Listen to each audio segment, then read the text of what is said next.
So here we are. And thank you for having me this morning. Our pleasure, our pleasure. So, okay, so your quick fire question. So what was the first one? What was the first film you ever saw at cinema? Okay, so I can't verify this, but it was definitely either E.T. or Return of the Jedi, and I'm not sure which one was first, but I think it was E.T. E.T. Chrissy, what was your first film? Do you remember? Hi everyone, I'm Chris Bundle.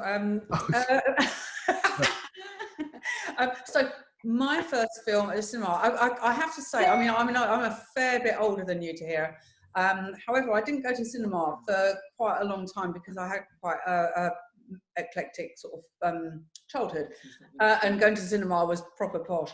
So the first film I went to see was Jaws. And that was when I was 14 years old, and that was in 1975. Yeah, it would have been like 84, I think, that my mom took me to see E.T. And I do think that was the first one. My cousin took me to see Jedi, so I think I would have been older than that. And I don't know when Jedi came out, but I remember going to the cinema. Mine's even worse. Mine would be, I don't know if half the people would know, was Carry On Up the Jungle. Oh. Yeah, I know, no, but it was an amazing film for me. My first film, the first time into the cinema was amazing, I always thought. What did this film, or what was it that inspired you to become a makeup artist? To hear a first and then Chrissy. Oh, I should have found the pictures. Wait, I'm gonna show you on my phone. So I have been doing makeup since I was 3. It wasn't some sort of big plan. It was just sort of something I always did. And even when I was about 9 or 10, I was asked what I wanted to be, and I was like, a hairdresser. And I didn't. It was funny because in the 90s, like late 80s, early 90s, I didn't realize you could like be a makeup artist as a job. Like that hadn't occurred to me. So, but yeah, it wasn't a film per se. So I didn't have goals or aspirations of being a film makeup artist or a fashion makeup artist. Fashion was more my thing. But yeah, I just always been doing it. Well, Chrissy answers, I'm going to find this photo of me as a 3-year-old doing makeup.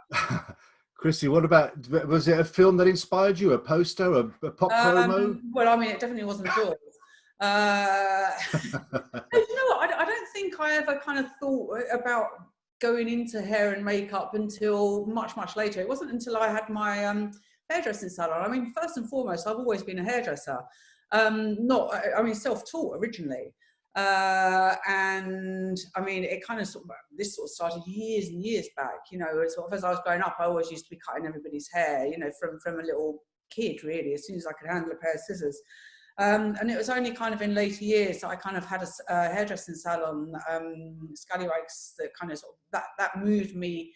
You know, when that had been running for a few years, that kind of moved me into what do I do next? And I kind of sort of steered myself into hair and makeup. But I don't think there was any film or anything significant. I mean, now obviously I look at film and I kind of look at the quality of the hair and makeup that goes on in them, and you know, I'm constantly surprised at how certain looks are pulled off and things. Yeah, I mean, one thing that I have to sort of say in this industry is, I mean, I've been doing it for like 30 odd years now.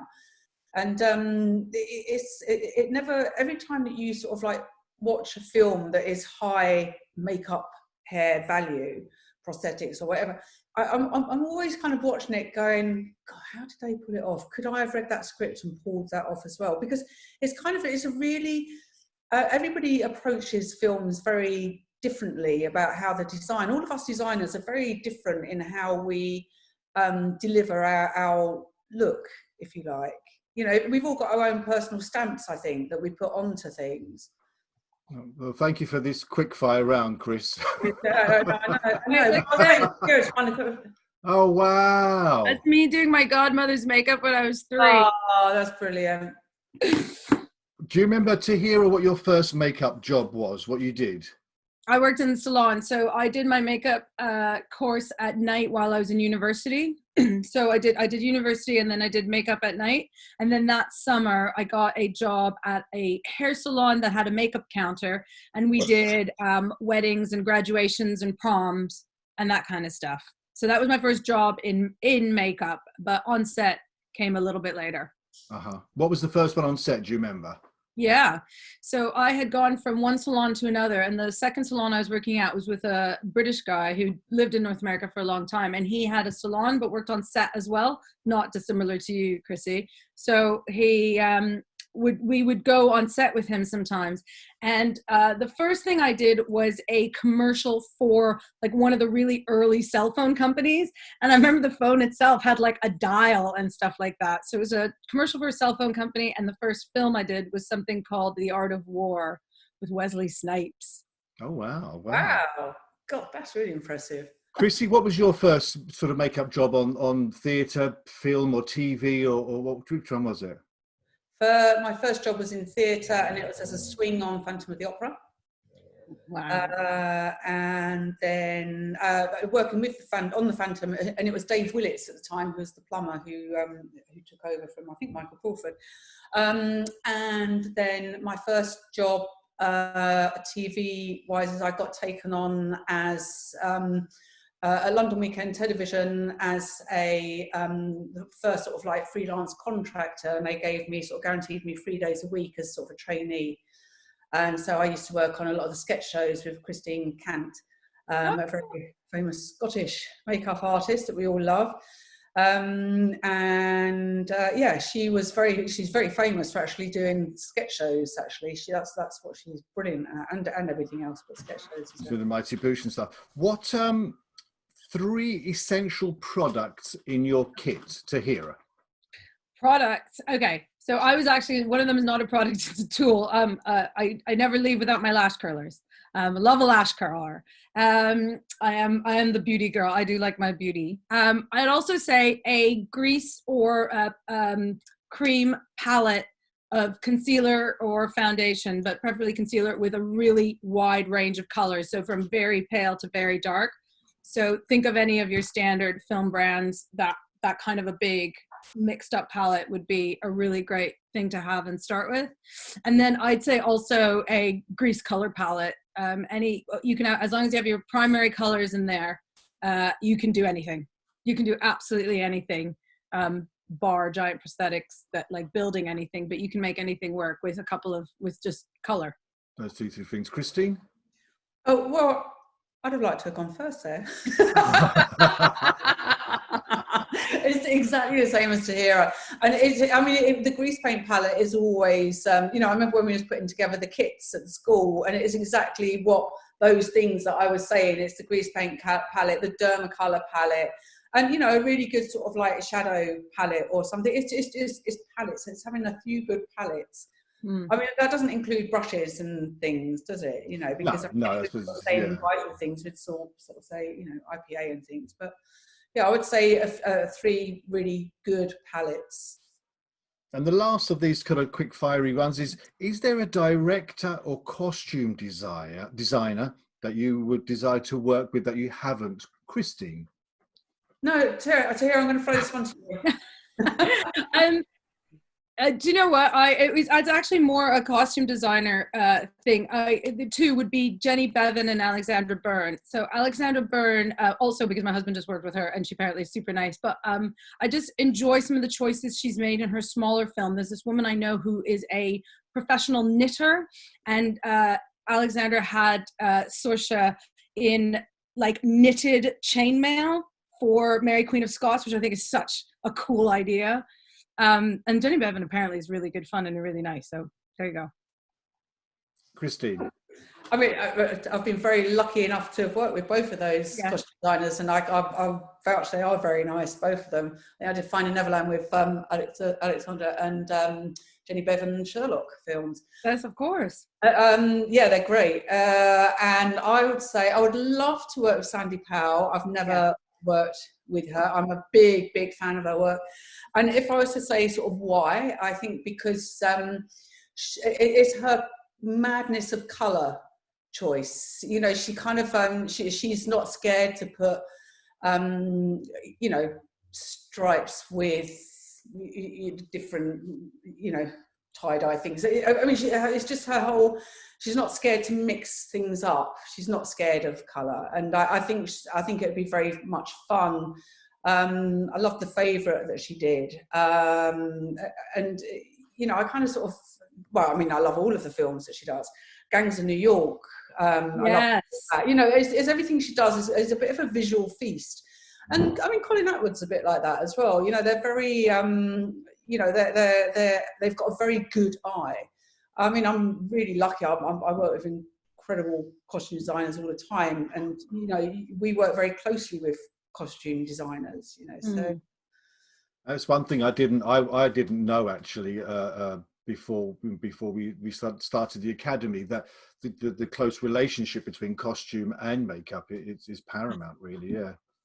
I mean, I'm working with Michelle Clapton at the moment, and she's really lovely. You know, she's brilliant, and because she's sort of done all of the Game of Thrones, and it's kind of quite interesting now. She works in textures a lot, and you know, she very much, when you're sort of watching what she puts together, you know, she works almost in three-dimensional things. You know, nothing is flat to her, so it's all multi layers of things. It's interesting, and I think for us, what we do, you know, we have to kind of keep up with what, you know, what the costume designers sort of like giving us as well. Let's do. Yeah. Well, we're going to start. We're going to start asking some questions from the people. Please do write in your questions as we're speaking.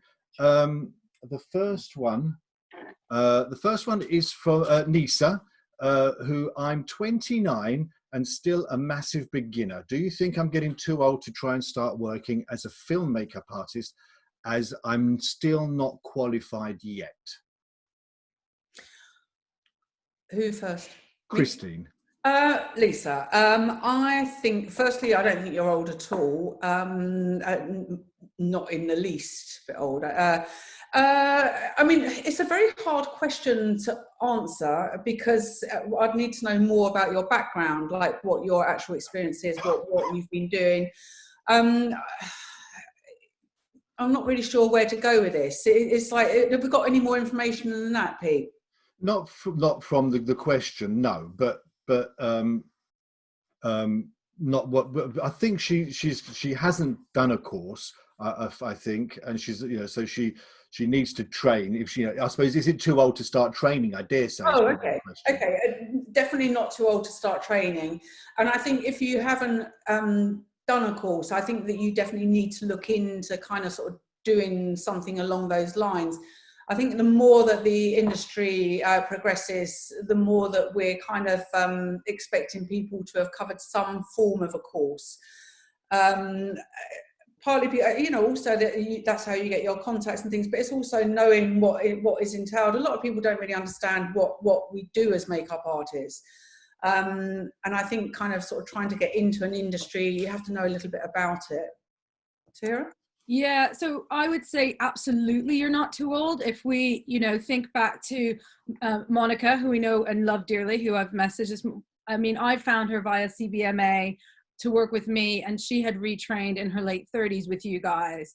So I'd say that, no, you're not too old. However, I agree with Chris so you really need to look at the circumstances that you're in and understand that for the basics, there is not going to be a lot of money coming in for that first little while, like while you're training and being a trainee. So if you need to make sure your circumstances are set, like maybe you need another job, maybe you need to be doing it as a side hustle for a little while until you can, you know, use it to pay your bills, that's fine. But I think at 29 is a good time to then, you've had a bit of life experience, so you make a plan, like make a proper plan, look at your budget, look at your finances, and then be like, okay, I can dedicate this amount of time to working free or building my portfolio or doing my training or whatever it is you need to do.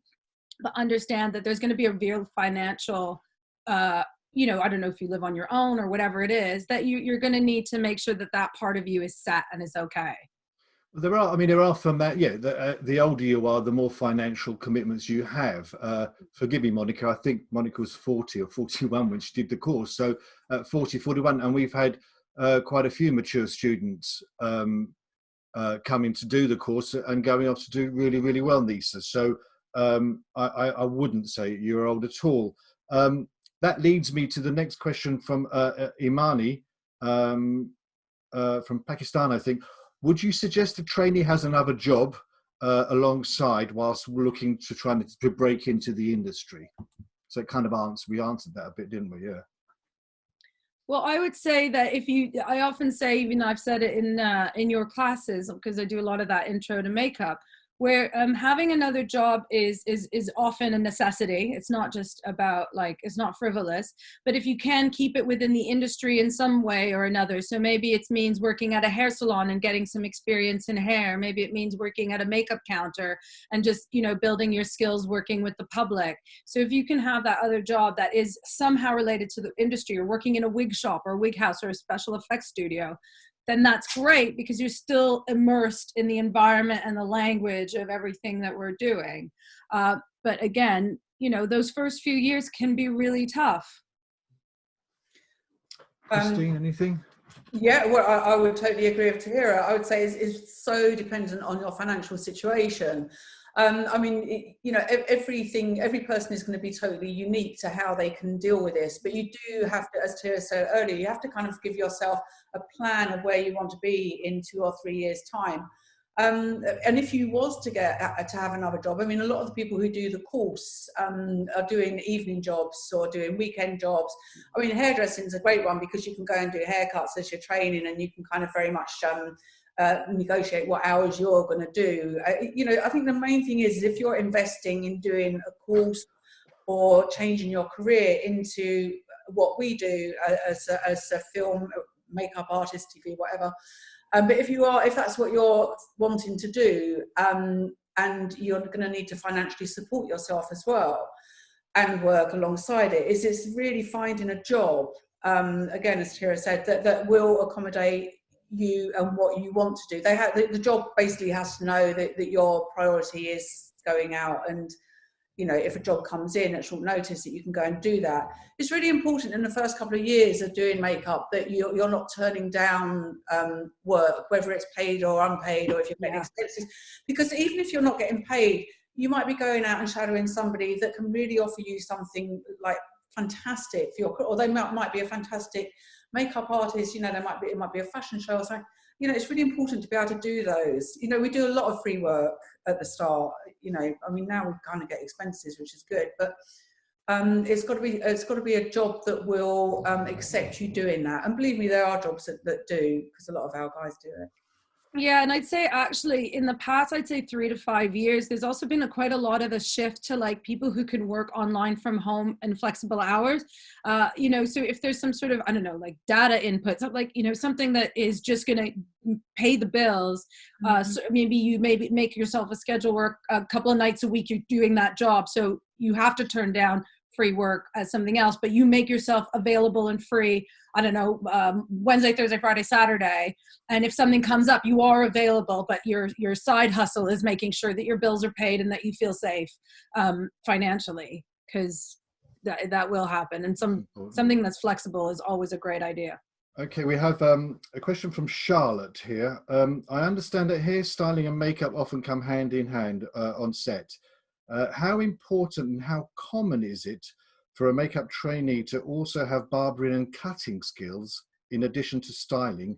And would this require a separate qualification? Christine?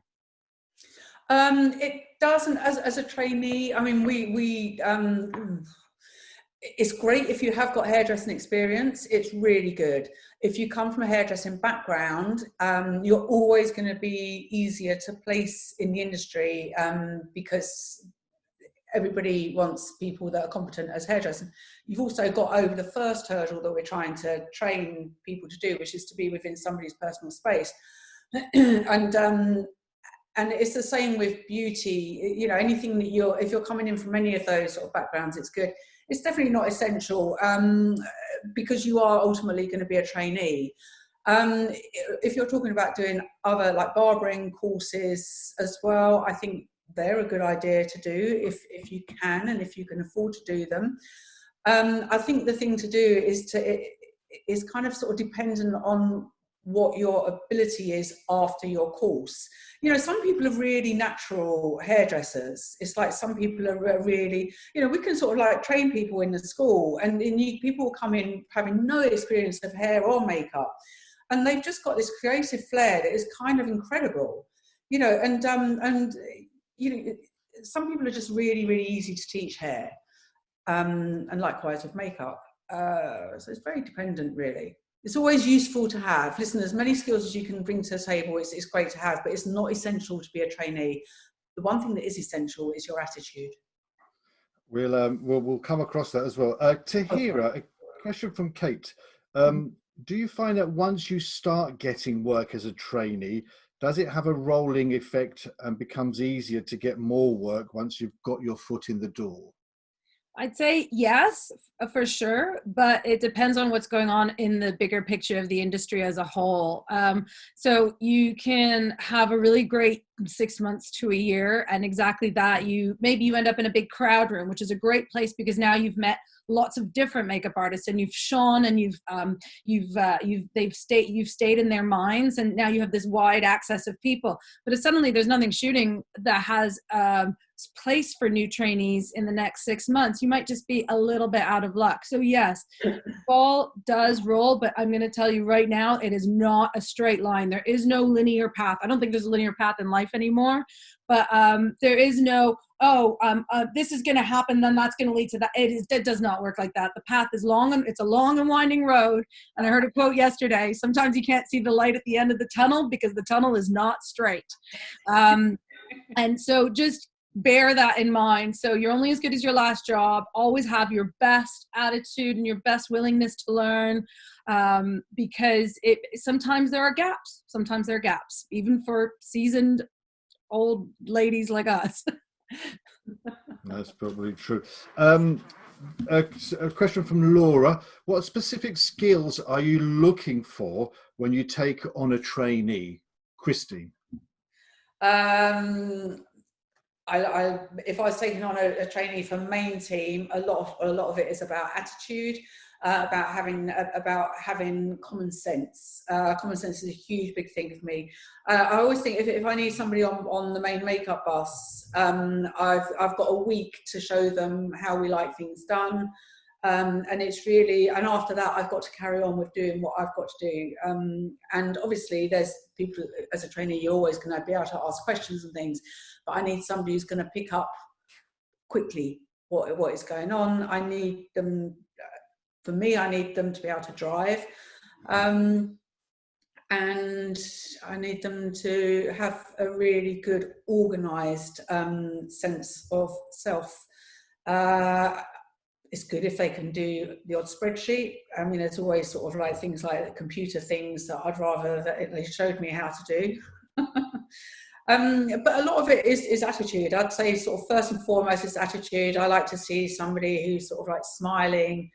You know, I don't want to see anybody who's going to roll their eyes if we sort of ask them to do something. That's about my main priorities, really. Tahira, would you like anything to add on to that, Tahira? Yeah, I mean, I definitely think attitude is key, a willingness to learn, and also having a sense of how to be. So it's an amazing skill to be kind of sensitive to your environment. So knowing how to be completely, totally present and there while being absolutely invisible and not taking up any psychological space. It's really tough. And exactly, I think like Christine, you know, you'll get shown stuff for a couple of days. People will take you under their wing for short amounts of time, but then you've got to take that ball and run with it. So have a certain amount of initiative and kind of sense of self to maybe try and make a decision and go, if it's the wrong one and I make a mistake, I'm gonna hold my hands up and say, I tried, you know what I mean? Like sometimes you just got to take a bit of a risk and not be asked to be spoon-fed every single task you need to do. But it is quite a challenge for people, you know, who want to become to do a course and become a makeup trainee. That sort of fine balance. I mean, the next question is or was about what are what do you expect from a trainee on a makeup bus? I mean, this is a very intense, small space with actors, and there's a time constraint. So it's that fine line, I think, as Tahira, you said, of, you know, doing without talking, or initiative, trying to read the picture, read the scene in the bus and try and gauge what you should and shouldn't be doing. Yeah, I think over familiarity always makes me feel a little bit uncomfortable. Like I like a sense of no, I'm going to say deference, but that's not the word I'm looking for, because sometimes I do find younger people, because of just the way things are now versus the way like when I came up in the business, you just stood in awe of everybody all the time, which is not exactly how you need to be. But sometimes there's like an over familiarity, like a slap on the back to like an A-lister that you've never met before. And I'm like, that's a bit much. But also having that confidence and sense of self. And if you've got a good sense of humor, then have that great sense of humor. Your personality is important and valid and can be a great contribution and sometimes a great lightener to a really tense morning or whatever it is. But remembering that the trailer is really a space where the actors are transitioning from who they are at home in their real lives to who they need to be the best they can be when they get in front of that camera, which is really hard. So I feel like we're kind of part of that conduit that sends them on their way for the day and then just removes all of that so they can go back to their lives. So having that sensitivity, even as an inexperienced artist, is more of a personality thing. What's your makeup bust like at 6 o'clock in the morning, Christine? Very quiet. Well, at the moment it's very quiet. Well, again, like Tahira said, a lot of it is people skills. You know, we're working with somebody for 15 hours a day, sometimes at the most unsociable hours. You see them at their worst, you know, and it's like sort of actors are vulnerable too, you know, like sort of actors act who they're meant to be, you know, but every actor that you ever meet has their own insecurities, you know, they kind of have their own anxieties, and people skills are really, really important. And in the morning, I just like quiet on the bus. I mean, there might be some soft music playing or something, but, you know, I kind of sort of, for a skill, which is really hard to train, is knowing when to talk and when to not talk. It's really knowing when to, like you say, be invisible, but still be there, very much be a presence. And, you know, I mean, there's other things that are really kind of that you wouldn't think about, but are really important. And that's sort of, you know, it's like knowing who the driver is of the bus, the guy who's maintaining the bus. So, you know, quite often when you're running all your hair dryers in the morning and tongs on and things, the power will go down. You need to know that a trainee's on it. She's outside, she's on the phone to get the guy who runs the bus to come over to sort out. It's silly little things like this that just make our day flow. And it's like a trainee is really important. A good trainee is really, really vital. And when you've got a good trainee, you really, really know it. You don't want to let them go. No. Yeah. It's this unfortunate situation where you don't want to train them too much because then they're going to go on and be artists and you don't want to lose them. Like, I'm going to keep you down. I'm going to keep you here. Don't progress. But it's also the bigger picture. It's not just, you know, yes, you're a makeup trainee and you've got the makeup crew, you know, in the main team, in the crowd, but it's the bigger picture. We mentioned costume, you mentioned driver, everyone, catering, everyone is important. Everyone's a part of the whole process. And I think many people, we do get kind of self-absorbed into that, just thinking purely makeup, purely designer, purely that. And one thing I'll add as well is that not every makeup buses and makeup teams, whether you're in the crowd room or on main bus or big film or small film, it's a collection of human personalities that are not always going to work. So you may be the best trainee in the world for Chris on that job, but then on my job for the people that are going to be coming into the bus, it's not going to work, or I can see it not work. So I'd say make sure you it's good to have like an adaptable personality, but and so that you can kind of mold yourself to the bigger picture, to the job and the situation you're in. But also sometimes it's just not going to work out. So don't kind of be disheartened. Don't be like, oh, Christine hired me on that job. She hasn't hired me on this job. Did I do something bad? Am I horrible? You're not horrible. It's just that you might not have worked precisely, or your skill set might not be what needs to fit this new team or new situation. So I'd say you got to have a bit of resilience, and that's really tough. I suppose it's similar to almost kind of the genre of the movie could possibly reflect, and it would do, because it's a much bigger, it's a period piece. There's so much more hair, or there's hardly any hair. There's hardly anything. So the people in your team would change. You know, you would have different people doing different films and different jobs.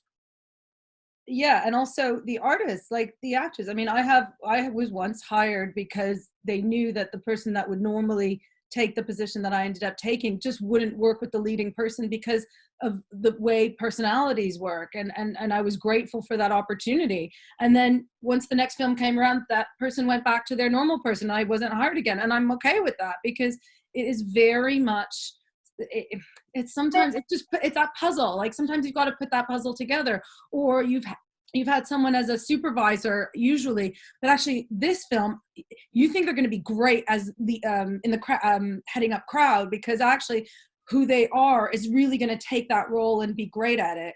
And so for a trainee, it's the same thing. You know, you might be great in the main trailer on one job, but actually your skill set will be really valuable to that crowd room doing that period film, blah, blah, blah. Very varied things. One question's come through from Natasha is, when contacting a designer, what helps you to stand out? That's a tricky one, I think, but Christine. What helps you stand out? I mean, having a very good bullet point CV put together for me is, you know, I like to see it all on one page if preferable. And I think it's very hard to say what would stand out in things, because as Tahira's just said, on every single job, we're looking for different things.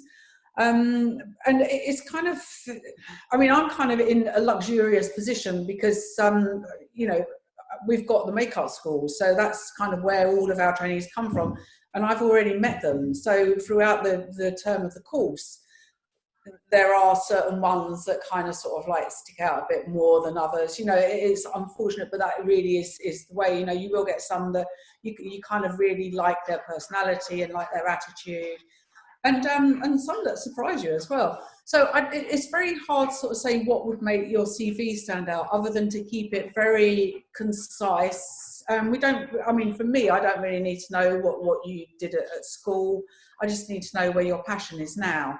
There's certain things that I might be looking for. I might be looking for somebody who can do a bit of fine art, like hand-drawn things. You know, I might be looking for somebody who might have a little bit of experience. You know, like I said, driving's very important for me. It's quite nice to have a little photo on your CV, actually, I think. But, you know. It's a different thing. But back to Tahira. Yeah, I think the standing out is difficult. I mean, I don't design so much anymore, so I don't get as many CVs as I used to, but there was a period where I'd get a lot. And if a CV was longer than 2 pages, or there was spelling mistakes in the introduction, so no. If you can't do like a basic spell check, I'm sorry, you're out. So making sure that digital or written presentation is very good right away is all like neat, clean, spell checked. I'm in 2 minds about the picture, because sometimes I feel like it biases me. If it looks like my friend, I'll be like, oh, I'm gonna like you. And I'm like, no, I just like them because you look like my friend. And I'd say definitely more things like, exactly, I don't want to know every single thing you've ever done. I want to know what's relevant to the job you're applying for. And also things like if you have hairdressing skills, and when I'd always say, if you have done any film work, even as a trainee, if you just put who that designer is, because then it gives me an idea of the people you've worked with. Maybe I know someone, maybe I know them and I can ask them for a reference or things like that. And one to add to that, what about you know, handwritten CV, covering letter, or printed? Does that make a difference, or anything like that? Those kind of subtle little things, maybe. I mean, I've always maintained that a handwritten letter or email with your CV is good. I think it's very good to know that we've not just been sent a job lot of, you know, designers been sent the same CV. You know, it's nice to have a bit of personal touch to things, because it makes you more inclined to answer. You know, if somebody kind of sort of like sends an email to me and it's quite specific to me, then my conscience would actually tell me to sort of like answer that letter. If I kind of got just a blank sort of, hey, are you looking for any dailies, looking for any work for a trainee, here's my CV, and I can see there's no personal touch in there at all, then I'll just think, okay, I'll just, you know, put that to the pile of, you know, they've obviously sent it out to 20 or 30 other people. And what Tara says is really interesting, because what's really good to know for all of you guys that are listening is that as designers, we tend to all know each other. You know, even obviously we don't work together. I mean, you know, unless we're kind of doing odd days here and there of each other. And again, I'm sort of lucky in the school because I get a lot of you coming in there to teach. So I obviously see a lot of you. But all of us designers know each other, and it's very easy for us. Firstly, don't ever put anything on a CV that doesn't belong there. It's actually very, very easy for us to pick up the phone and phone Jenny Shirk or phone Kirsten Chalmers. You know, we all know each other. You know, me and Tahira know each other. You know, we'd obviously, if we saw each other's name on the CV, then we'd phone her and say, hey, you know, what do you think about Claire? Is she good? Is she great? So, you know.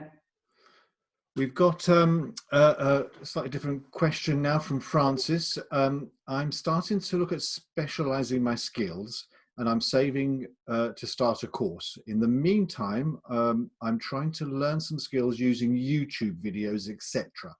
Are there any bad habits people often pick up when being self-taught that someone should be careful of? Tahira. Yeah, so if, regardless of what field of makeup you're looking at, I think YouTube can be an amazing resource. Just make sure that you are following actual artists or schools. So if it's in the beauty world, please don't follow influencer number 1 million followers person. Follow like Elisa Eldridge or, you know, like they're all their names are escaping me right now, but follow someone, you know, reputable. For SFX, you know, a lot of the big effects brands actually have tutorials, or places like Pam are doing a lot of tutorials. So really make sure, I would try to be learning from a reputable site, school, shop, or individual, and not just someone who is also self-taught in their bedroom, unless they are intensely skilled and also can really show you step by step how to do things in a safe and a safe way on other human beings that are not your own face. Christine? Exactly the same. I would make sure that you do research on who you're following, and make sure they're industry led. It's very good if they've got a good reputation in the industry. And as Tahira was saying, Pam are doing some really good videos at the moment. A lot of them are. You know, there's a lot of really good videos out there, and especially if you wanted to sort of like gear yourself into prosthetics and things. You know, you've got to be really careful about watching things from people who aren't experienced, because they might be using products that are actually really dangerous to use. And I think don't underestimate the skills that people obtain over the years to sort of like show you how to do things properly. I mean, I would add, even though I don't know much, but I would also add, yes, you know, I want to become a makeup artist, and you know, you're learning skills, but you know, at the academy, and particularly with Christine, we do that, you know, talking about research, looking into periods, going to museums, art galleries, you know, researching the real periods, and that is equally as important as knowing how to put, you know, to try and to put lipstick on or whatever. It's what we know, how, what, who in that time frame. You get out of it what you're going to put into it. No, it's very, very true. Set etiquette has been come on as a few places people have mentioned. Could we talk about some set etiquette again from the perspective of a makeup trainee? Christine. Set etiquette is very, very important. It's about knowing, you know, obviously when to talk, when not to talk, where to be, and how to act predominantly. I wouldn't expect my trainees. I've got very strict rules about Video Village, and Video Village is where everybody sort of congregates, if you like, to watch the what the camera is shooting. And those rules are is that I have my supervisor and my main team. I've always got a monitor that's there for them, and I only expect one person from crowd to be there. And if we've got onset trainees, they can come and be shown around what to work and everything. But the onset etiquette is very, very important.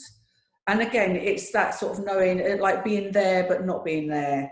mentality. It's kind of, you know, as a trainee, what you're doing on set is you're making sure that your team are okay. Like, we can't always get off set. You know, we might be there with a principal actor and we can't leave, and, you know, we could basically go wherever they go.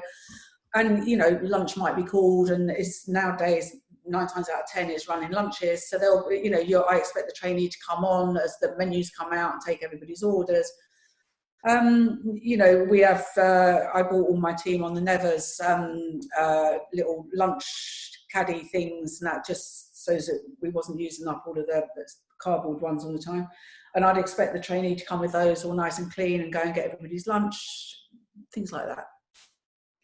To hear us, sorry, I was going to. No, it's fine.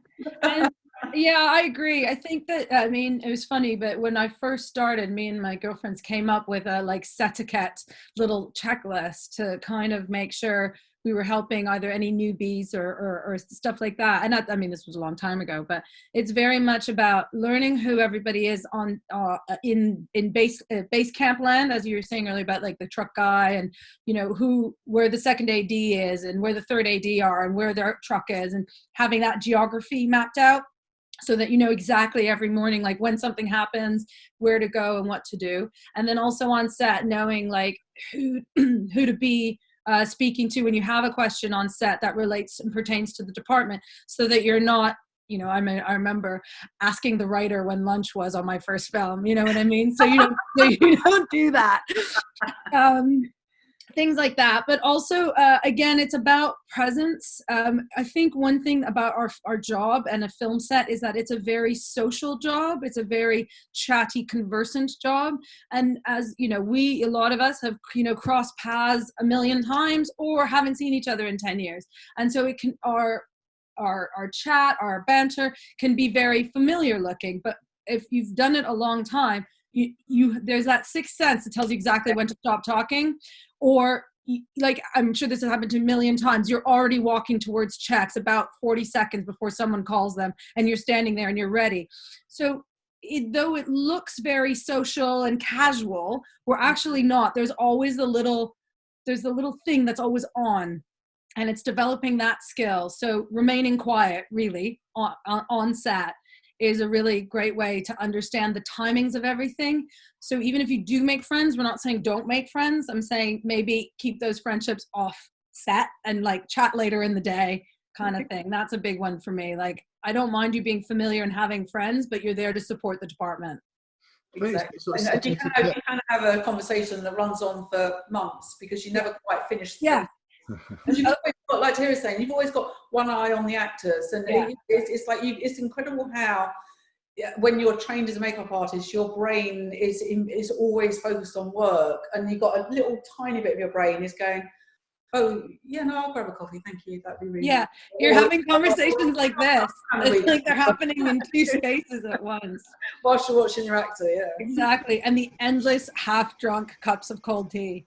Exactly. And another thing that you don't realise, but you're always watching your first AD out the corner of your eye. If I was sort of saying, who do you watch when you're on set? I would say that I'm watching where my actors are. But I've also got one eye on my first AD because, you know, I kind of know by his body language and where he is, whether we're about to rehearse or whether we're about to go for a take. And then it's like, you know, you learn to preempt stuff, you know, and yeah, so you're always kind of slightly preoccupied, so you won't get a full flooded conversation on set, and quite rightly you shouldn't do. Just on that note, Christine, you've met, you know, AD. I mean, obviously, there's some people here listening. Well, maybe they do or don't, but you know, what is an AD and how important is maybe an AD to the makeup artist on set? And is there someone else that you're looking at as well as an AD? Christine. Your first AD is that your assistant director, and your first assistant director works directly, sort of like, I suppose, under or with the director and the cameraman. He kind of brings it all together and tells us when we're about to turn over with the camera. So you'll be kind of working towards sort of like him. I think your second AD is usually on the bus, on their AD bus, sort of they're the ones that you go to about working out your times for the following day. And your third ADs are running around doing everything that their first AD is telling them to do in their ear. Sorry, did I drift off the question? No, that was good. I mean, Tahira, is there any other person, when you're on set that you're kind of, sort of focusing, looking on? Well, in my recently, because I'm designing less and sort of personaling more, it's definitely the DP.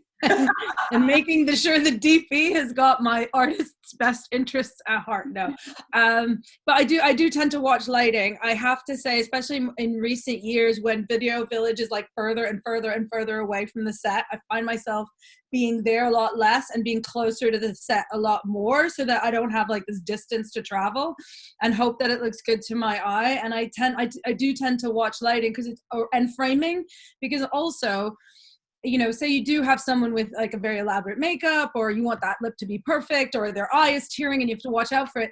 If they're half in the dark at the back of shot, I'm leaving them be. So you'll get that information from your first AD, but finding out, like having awareness of what camera's doing, so that you know whether you have to be important, it's important enough for you to go in, or just leave it on this occasion, I think is a good one. Touching on that note, Tahira, you've just bit of personal on Killing Eve. Was that your first personal? No, it wasn't my first personal. It was my first season of Killing Eve. And so you've done is there a big difference between working as a makeup artist in the crowd room and being a person? Is it a huge difference? I think it depends on the requirements of the actor, and sometimes you're being a personal because there's so much going on hair and makeup wise with that actor. It makes more sense to have one human just taking care of that, as opposed to getting 15 extras ready in the morning, and it's not going to matter that much whether their eyeliner is super even on either side or whatever it is. So I think that my vision or version of personal is always very much a part of the makeup team. That's not always the case. I've seen it, and I'm sure we all have, but I think to be really integral to the makeup team, but having an understanding that the requirements of the personal are can be more scrutinized, and can be more under the microscope. So you have to kind of be aware. So for example, in terms of the aspect towards a trainee, I would see myself as part of the department, but I wouldn't want any special treatment. I'm kind of prefer to almost be left a little bit to my own devices, because then if there's a screw up, then it's only mine. But I enjoy that support from a trainee our trainee from that job, Keely, was amazing with me, because she would be there and helpful, because sometimes I just needed like a pair of hands or just something, whatever. But actually it was just, she was the trainee to the department, and that was much more, she had a much bigger role taking care of all of them than any I had. Moving on to the next question, we've got a question from Philippa. When it comes to working with other crews and production companies, how would you decide who to work with again? Example, unorganized but producing amazing work, or just sort of steady Eddie? Chrissy. Sorry, that's a bit confusing. Do you mean when we're going from film to film, would we get a new crew, or well, I think it's more for like sort of makeup trainees or other people. Would it come to, if it was an unorganized production company but they did amazing work, would you go back to them, or by them being very unorganized, would you not bother? No, because I think the organisation, if outside of my department, is something that other people have to address. I mean, a lot of films are a bit unorganised in the nature of the business, partly because we can't always depict what we're going to be doing. It's like, I mean, that would take us back to our first AD. If you've got a good first AD, then your film is going to be organised. I would take on a job purely on the fact of the first AD being on that job. That would be enough for me to kind of go to my agent, yeah, I'm interested. If he's doing it, I want to do it, or if she's doing it, I want to do it. As far as teams go, I think everybody pretty much knows that I've kind of got a core team that travel with me everywhere. And then I bring in people surplus to that if there's specific things that are needed to be done on the film.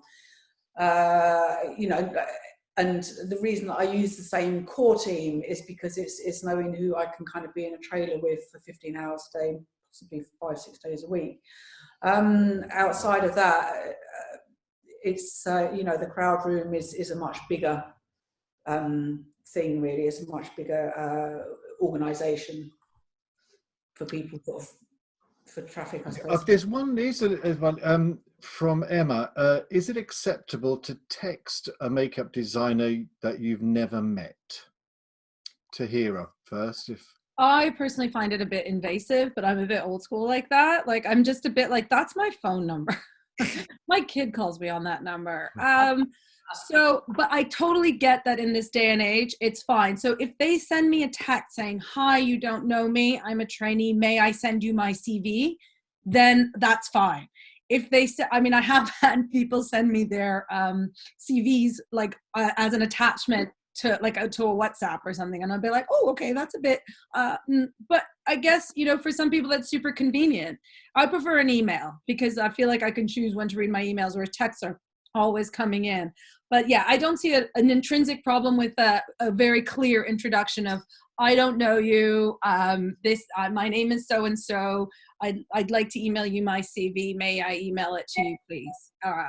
Or I have your email, whatever. I don't know. That's just me. No. Christine?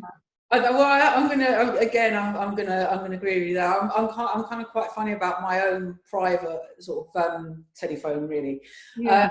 There's very little that remains private about us, and I think just having my own personal number is that's sort of what I decide who gets that, really. And again, I am quite old-fashioned in, you know, when we start a production, we've all got our own production envelopes, and you know, it's quite nice if people. You know, it's like I'll always say to people, find out the productions that are up and coming and send your CV into the production office, find out who the designer is, and we will get the CVs in our mailing tray. Yeah. And yeah, I mean, if people want to email me, then that's fine. You know, and you know, something that I've become kind of okay about, and only quite recently. And again, it's partly to do with my age and just sort of like, it's a different kind of way now. And I've kind of had to sort of adjust to how people sort of do things.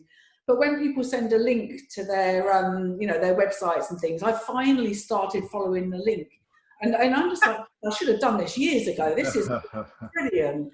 Well, I always find it very sweet when trainees have websites, and it's basically all those pictures from, you know, whatever boot camp week or just like, you know, that final project. And I'm like, I really appreciate this, but I'm not sure we're at a website portfolio space yet, unless you already have that previous skill, you know, if you have been a hairdresser, you have been, and then that can really show me that you have done some work already. But if it's just your student pictures, I would say that's not necessary. Just send me your CV. I can see that you have little to no experience, and you know, and that's fine. Well, we've got a little bit of time left. Let's look, Kim, what's the best way to get into the film TV industry? I have no idea where to start. Me neither.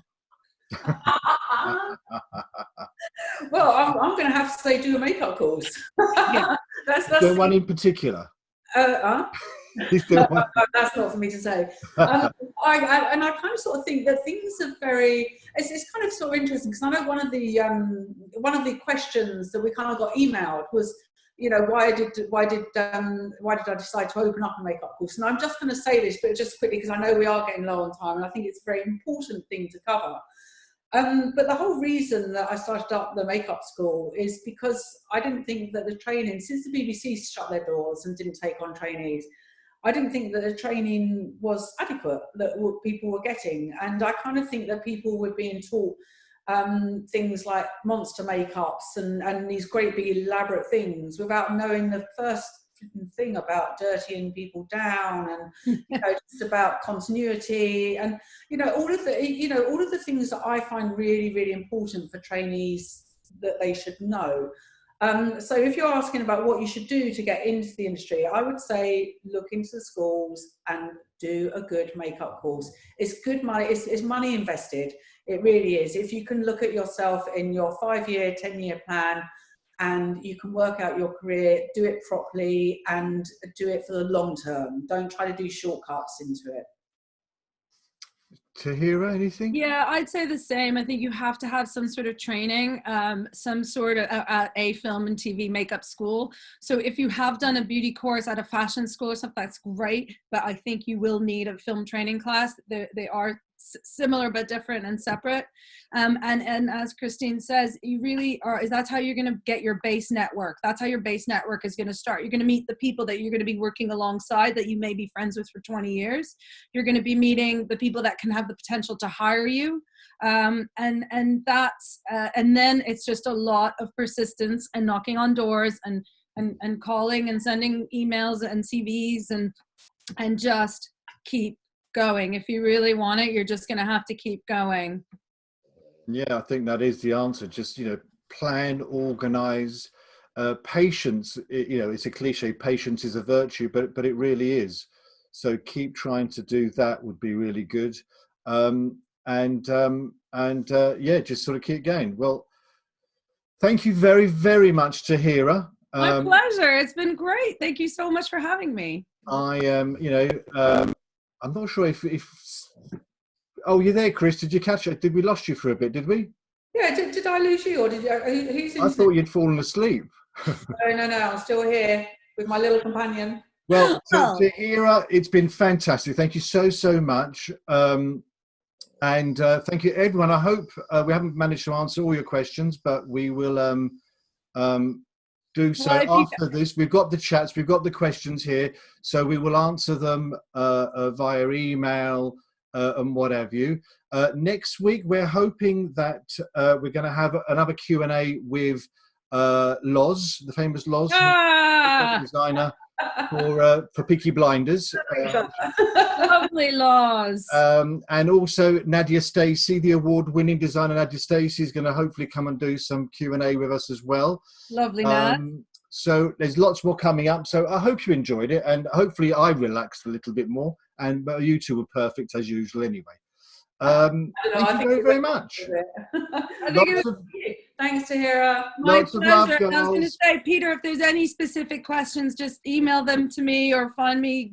People find me on social, and you guys can always ask a question. I'm happy to answer a question. Tahira, you are an angel. Thank you so much. Bye, everyone. Bye. Have a great day. Thank you. Thanks so much. Thank you.